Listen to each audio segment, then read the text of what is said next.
잠언 25장부터 29장까지가 히스기야 왕의 신하들이 편집한 잠언이라고 할 수 있습니다. 이 왕의 신하들이 편집했다라고 한다면 우리가 그냥 일반적으로 알고 있는 서기관들이 이런 일들을 담당을 했던 것으로 볼 수 있겠습니다. 그러니까 똑같이 솔로몬의 잠언이긴 하지만 히스기야 왕의 신하들이 편집한 내용들의 잠언들도 아주 특별하게 주옥같이 좋은 그런 잠언들입니다. 여기는 아주 풍성한 은유법을 많이 사용해서 이렇게 비교해가지고 은유법을 많이 사용해서 주어진 교훈들이 많이 있습니다. 그리고 이 잠언들을 이렇게 묵상을 할 때 이 잠언들이 지금 왕실에서 신하로서 나라를 이끌어가는 왕 앞에서 왕의 신하들로서 어떤 갖춰야 할 덕목들을 많이 가르치고 있다라는 것을 느낄 수 있습니다. 그러니까 우리들이 어떤 중요한 인물이 돼서 어떤 공동체 속에 들어가서 지도자와 함께 어떤 일을 할 때 어떤 처신을 해야 되는지, 그것이 얼마나 자기에게 유익한지에 대해서 가르치고 있어요. 그래서 우리도 나름대로 공동체에 소속해서 어떤 인간관계라든지 일처리라든지 이런 걸 할 때 이런 것들을 깊이 염두에 둔다면 훨씬 더 지혜롭고 총명해서 더 왕 앞에 가까이 이렇게 왕의 친구가 되고 왕 앞에 서게 될 것이다라는 그런 말씀처럼 훌륭한 인물들이 다 될 수 있다고 보여집니다.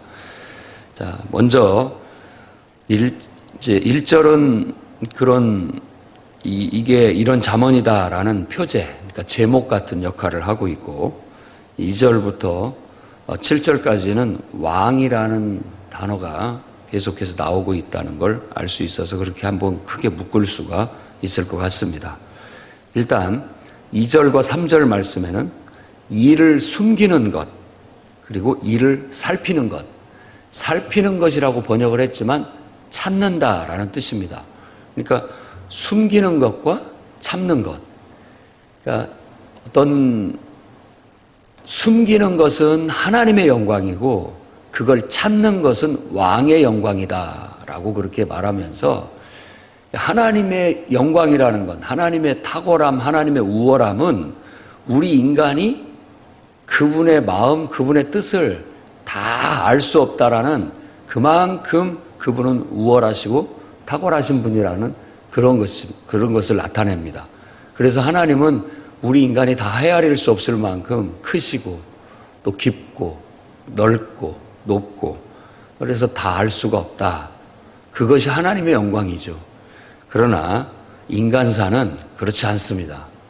인간사, 왕의 마음, 왕이라는 것은 그것을 찾아내서 분명하고 명료하게 하는 것이 역할이라는 거예요. 그러면 늘 왕이라고 말했을 때는 우리 인간을 대표하는 사람을 통해서 우리 인간에 대한 얘기를 하고 있다는 걸 제가 말씀을 드렸고 또 그렇게 이해하면 됩니다.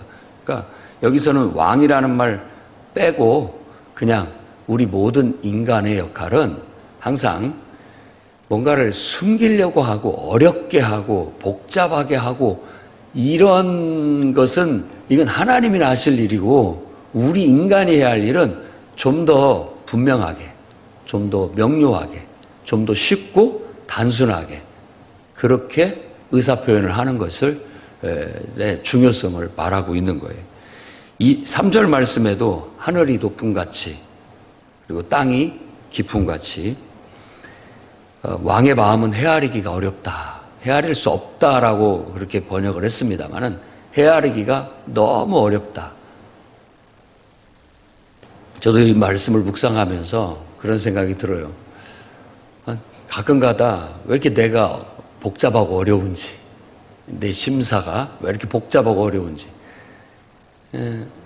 내가 뭘 숨기려고 하는가, 또 뭘 이렇게 포장을 하고 있는가, 또 뭐가 그렇게 어려운가, 이런 생각을 좀 해봅니다. 그냥 분명하면 되는데, 명료하면 되는데, 그냥 단순하면 되는데 뭘 이렇게 막 어렵게 하고 살아가는지 하는 그런 반성이 들고, 또 인간사가 왜 이렇게 복잡하고 어려운지 이런 것들도 이 말씀을 통해서 묵상을 해봐요. 그냥 사람이 기면 기고 아니면 아니고 이게 좀 분명하고 명료하고 단순하면 좋겠는데, 뭐가 이렇게 막 복잡해가지고 꼬일 대로 꼬이고 또 막 어려워가지고 이런가 하면 또 아닌 것 같고 저런가 하면 또 아닌 것 같고, 이런 것들을 지금 말하고 있다라고 그렇게 느껴집니다. 우리 인간사는 복잡한 걸 또 좀 더 쉽고 단순하게 풀어가는데 그 영광이 있습니다. 쉽게 사십시오.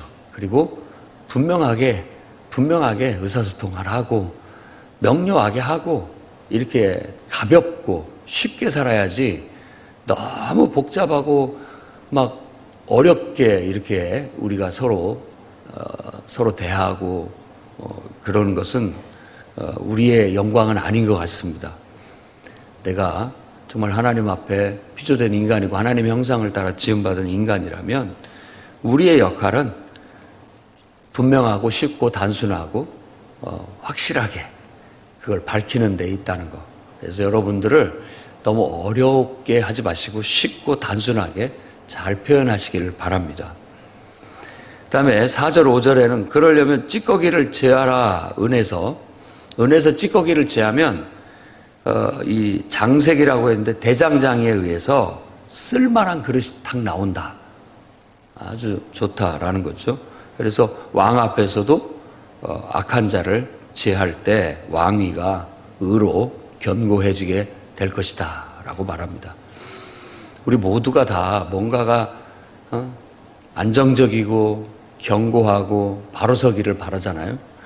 그랬을 때 그 어떤 여기에서 불순물들, 우리를 어렵게 하고 복잡하게 하고 꼬이게 하고 이런 모든 것들을 이렇게 가라앉히고 제거하면 오히려 더 쓸만한 뭔 작품이 나옵니다. 그런데 그냥 뭐가 복잡하고 꼬이고 막 힘들어지고 이러면은 할 것도 못해요. 제대로 안 됩니다. 여러분이 지도자라고 왕이라고 한번 생각해 보십시오. 여러분들이 왕인데 사람 마음이 다 어찌 그리 어려운지, 막 사람 마음을 헤아리기도 어렵고 마음을 맞추기도 어렵고 함께 하기도 어렵고, 그거 맞추느라고 신경 쓰다 보면 뭔 일을 할 수 있겠습니까? 제대로 모든 일들이 통하려면 이 뒤에 나오는 것처럼 충성돼야 됩니다. 그냥 충성이라는 것, 이 단어 속에는 많은 좋은 것들을 다 함축해서 담고 있다고 볼 수 있어요. 그래서 한번 마음 먹으면 분명하고 말하면 분명하고 모든 것들이 명료하고 분명하고 정확하다면 문제될 것이 하나도 없겠죠. 그러면 훌륭한 작품을 만들어낼 수 있습니다. 그러면 지도력도 똑바로 서게 되고, 또 어떤 우리가 하려고 하는 추구하려는 과업이라든지 이런 것들도 아주 명료하게 분명하게 효과적으로 아름다운 그런 명품이 나올 만큼의 작품이 이루어질 수 있다는 거 기억해야 됩니다. 그 다음에 우리 안에서 또 주의해야 할 거, 스스로 높은 채 하지 마라 라고 말합니다. 스스로 높은 자리에 서지 마라. 서지도 말고 또 앉지도 마라. 이건 예수님께서도 가르치실 때 이렇게 말씀했죠. 높은 자리에 있으면 내려오라고 하는 건 부끄러운 거잖아요. 차라리 낮은 자리에 있어서 올라오라 하는 것이 훨씬 더 보기 좋은 것처럼, 우리들이 어떤 이제 왕 앞에서 어떤 자리에 신하들 쭉 모여 있는데 거기에서 괜히 잘난 채 높은 채 하다가 부끄러움을 당하는 것에 대한 경계라고 말할 수 있는데, 우리도 이제 여러 사람들과 함께 공동체 속에서 어떤 일들을 할 때에도 이런 태도를 잘 배워놓게 된다면 오히려 부끄러움을 당하지 않게 될 거라고 말하고 있습니다. 그 다음에 8절에서 10절에는 서둘러 나가서 다투지 마라. 이 다툼이라고 말했는데 옳고 그름을 따지는 송사, 법적인 송사를 말합니다. 너무 성급하게 법정에 송사, 그러니까 소송을 걸었다가 나중에 아니면 어떨 거예요. 그러니까 이 말은 꼭 법정에 송사하는 용어를 쓴 거예요. 그렇지만 그 자체가 자꾸 시시비비를 가리고자 하는 그런 것을 말하는 거예요. 그러니까 내 눈에 저게 문제가 있다 싶으니까 얼른 그것을 문제 삼아서 어떤 고발을 하고 그걸 문제 있다라고 지적을 하고 이러고 나면 나중에 자세히 알아보니까 그게 아니에요. 그러면 어떻겠느냐. 그 이웃에게 욕을 보게 될 때 우리가 어떻게 뭐라고 말할 거냐 그때는. 그러니까 좀 신중함. 항상 지도자가 될 사람들은 또 공적인 사람들 앞에서 일을 하는 사람들은 신중해야 됩니다.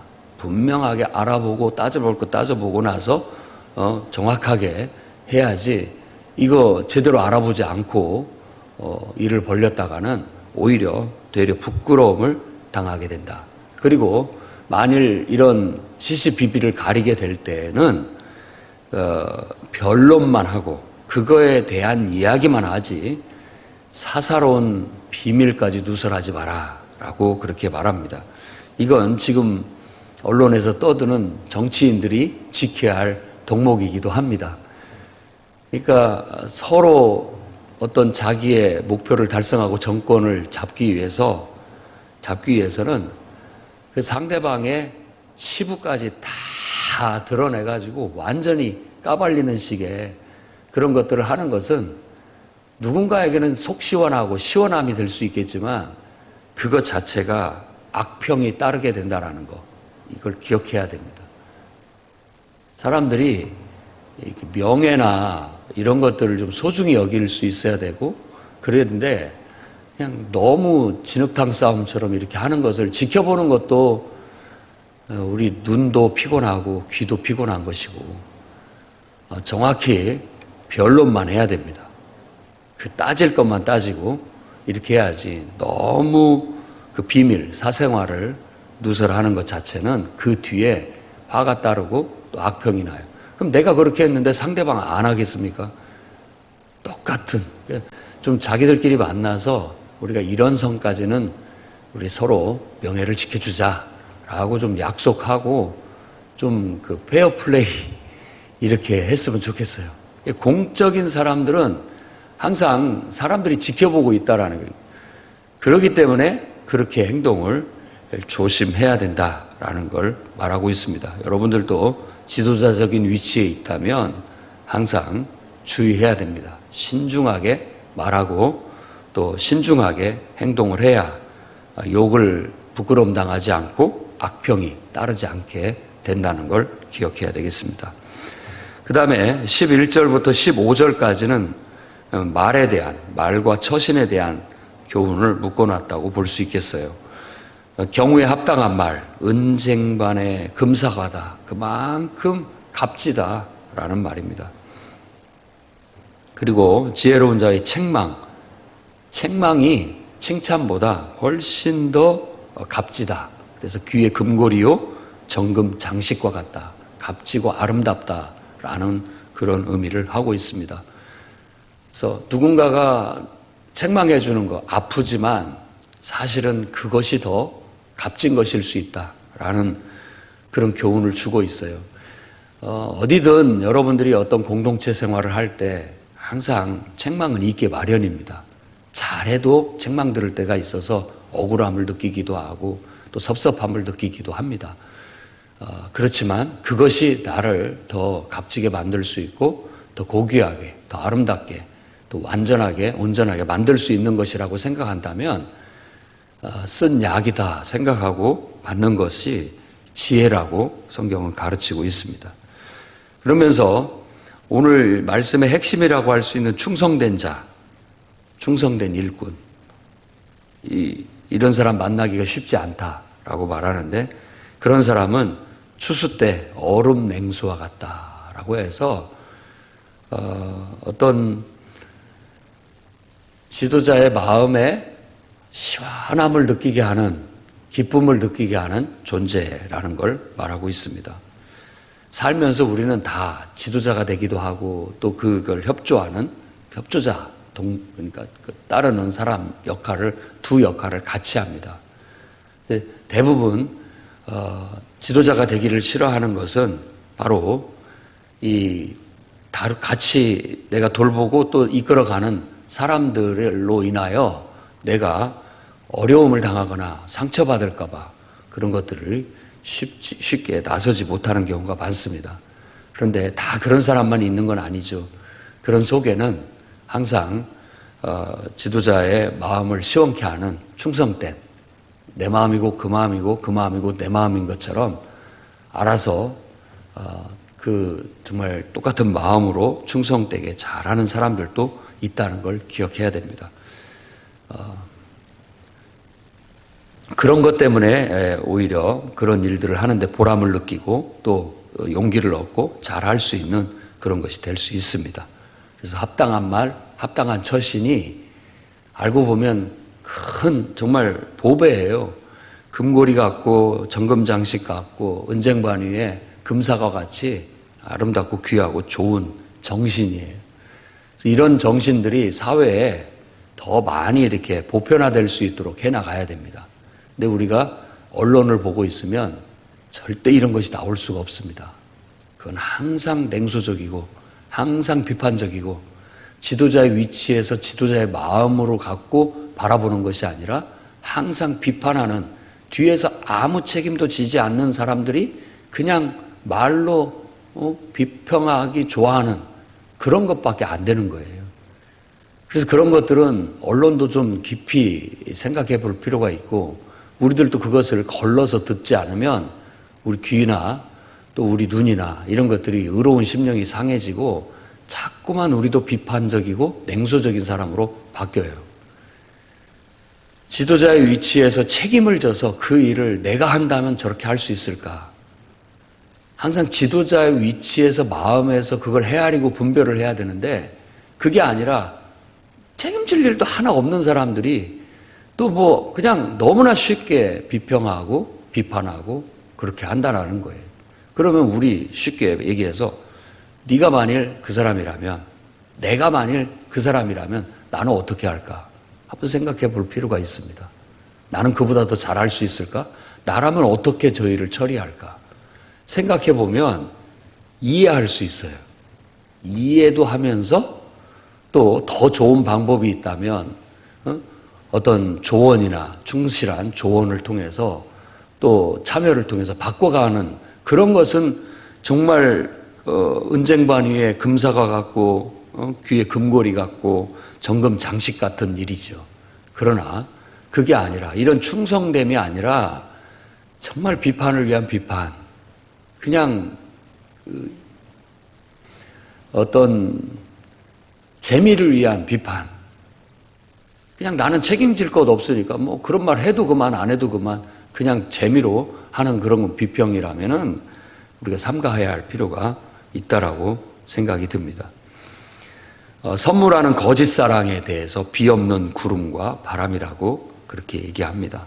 한번 생각해 보세요. 겉으로 선물은 주지만 실제로는 충성됨이 없어요. 그러니까 거짓 사랑이 되는 것이죠. 그건 비 없는 구름과 같이 허무하다, 무력하다 그렇게 말합니다. 그리고 오래 참음과 부드러운 혀에 대한 교훈을 줍니다. 오래 참다 보면 관원들도 설득할 수 있다. 오히려 오래 참음으로써 우리 얻을 수 있는 혜택, 오히려 내가 급하게 뭔가를 막 이렇게 한다고 해서 되는 것이 아니라 오히려 오래 참음으로써 설득할 수 있다라는 그런 오래 참음의 능력을 말하고 있고 또 부드러운 혀가 뼈를 꺾는다라고 말합니다. 그러니까 꼭 어떤 것을 관철시키고 어떤 것을 내가 원하는 걸 얻기 위해서 격하게 나가는 것보다 때로는 겸손하게 오래 참으면서 부드러운 말로 설득하는 것이 훨씬 더 설득하는 데 효과적일 수도 있다라는 그런 왕실에서 신화된 자들에게 필요한 덕목들을 가르치고 있습니다. 그 다음에 16절부터 20절까지는 좀 과함에 대한 교훈을 주고 있어요. 과함에 대한 지혜. 꿀을 적당히 먹는 게 좋다. 과식하면 토하기 마련이다. 적당함에 필요함. 그 다음에 이웃집에 자주 다니지 말아라. 싫어하고 미워한다. 이것도 과한 것을 말한 것이죠. 너무 자주 좋다고 해서 너무 자주 이렇게 들락거리는 것은 오히려 싫어, 나중에 미워함, 과함이 해롭다라는 걸 얘기하고 있고, 그다음에 이웃에 대한 거짓 증거는 방망이요, 칼이요, 뾰족한 화살이다라는 것이 가운데 딱 들어가 있고, 그다음에 환난 날에 진실하지 못한 자를 의지하는 것, 그건 부러진 이나 부러진 발 같다. 위골된 발이라고. 그런데 부러진 발같이 힘을 쓰지 못한다라는 거예요. 그리고 마음이 상한 자 앞에서 노래 부르는 것, 그것은 추운 날에 옷을 벗은 것 같고 마치 소다 위에 식초를 부은 것 같다라고 했는데, 이게 더 확실하게 와닿는 표현은 상처 위에다가 식초 붓는 그런 격이라는 거예요. 적절치 못한 그런 행동이라고 말할 수 있겠습니다. 그래서 너무 과하고 적절치 못한 행동이 있는가 한번 이런 잠언들을 통해서 살펴보라는 거예요. 특히 공적인 위치에서 지도자적인 역할을 하고 있는 사람들은 또 더더욱이나 이런 과함과 적절치 못함을 살펴야 되리라고 보여집니다. 그다음에 21절과 22절은 로마서 12장 17절에서 21절의 교훈하고 거의 똑같습니다. 그러니까 이 말씀을 그대로 인용했다고 볼 수 있죠. 원수가 줄이거든 먹이고 목말라 하거든 마시게 해라. 그것은 곧 핀 숯을 머리 위에 두는 것과 같다. 그리고 여호와께서 갚아주신다 라는 건 로마서의 바울이 12장 17절에서 21절에 그대로 그리스도인의 도덕적 윤리적인 삶에, 그리스도인의 복음에 합당한 삶의 실천에 적합한 덕목으로 가르치고 있습니다. 그러니까 우리가 하나님을 사랑하는 것은 곧 원수까지도 사랑하는 마음을 가져야 된다라는 그런 마음을 갖고 있는 것이죠. 그러니까 객관적인 마음이에요. 늘 하나님 사랑이 곧 인간 사랑으로 이어짐으로써 인간 사랑은 아무리 나한테 해롭게 하고 원수 같은 존재라 할지라도 그 영혼도 하나님이 창조하신 영혼이다라는 기본적인 인간 사랑이 있다라는 뜻이에요. 그것을 버리는 것은 우리가 하나님을 욕되게 하는 것일 수 있다라는 것을 기억해야 됩니다. 그래서 해대는 사람, 나에게 나쁘게 대하는 사람도 그 속에서도 그 영혼도 하나님이 사랑하는 영혼이고 그를 통해서도 하나님이 역사하실 수 있다라는 최소한의 기본적인 존중 가져야 된다라는 거예요. 그래야 세상이 평화롭고 좋습니다. 그러니까 왕실에서 일하려는 사람은 그런 마음을 가져야지. 이렇게 이제 뭐 왕이 소집했을 때 가가지고 이렇게 만났는데 뭐 싫은 사람이 있으니까 안 가버리고, 또 뭐 미운 사람이 있으면 늘 등 돌리고, 그 사람 뭘 말을 하면 딴전 피고 그 사사건건이 걸고 넘어지고, 이렇게 해가지고는 될 수가 없죠. 이루어질 수가 없는 거예요. 그러려니 해야 되고, 그 사람도 나름대로 자기 입장에서 자기 주장을 펼 수도 있다라는 것도 이해를 해야 돼요. 그렇지만 이제 그냥 어떤 면에서 이렇게 포용하는 포용력이 필요하다라고 교훈하고 가르치고 있습니다. 그 다음에 23절, 24절에는 자, 북풍이 비를 일으킨 것 같이 참소하는 여는 분노를 일으킨다라고 했는데, 참소라는 말은 험담한다는 뜻입니다. 사람이 제가 이랬어요, 저랬어요, 왜 이런 어떤 다른 사람에 대한 잘못된 것들을 고발하는 것을 참소라고 말하는 거예요. 허물을 자꾸만 드러내는 거죠. 그러면 반드시 다툼을 일으키고 분노가, 그 사람이 얼굴이 그러면 굳어지고 화가 치밀어 오르지 않겠습니까? 똑같은 그런 일들을 우리가 상대방의 입장에서 생각해 본다면 똑같다는 거예요. 그러니까 다음에 다툼이라는 것을 다투는 여인과 함께 사는 것으로 얘기를 했는데, 이것을 좀 더 폭넓게 이해를 한다면 늘 다투면서 사는 것이 얼마나 힘드냐, 그건 참 견디기 어려운 일이다 라고 말하는 거와 같아요. 기왕이면 좀 은혜롭게, 기왕이면 좀 모두가 좀 화합적인 분위기에서 함께 하는 것이 훨씬 더 낫다라는 걸 이렇게 극단적인 예를 통해서 말하고 있는 겁니다. 이걸 악의적으로 해석하는 사람들은 그래서 나는 혼자 산다라고 그렇게 자기를 명분화하는데 그건 말씀을 제대로 쓰는 것이 아닙니다. 가능하면 다툼을 해결하고 줄이고 화합하고 협력하는 그런 분위기로 가라는 얘기지 혼자 살라고 강조하는 게 아니라는 거예요. 이런 걸 악의적으로 받아들이면 성경에도 혼자 살라고 했다. 그래서 나는 혼자 사는 이런 건 아닙니다. 그건 그냥 한쪽 면만 생각을 하는 거예요.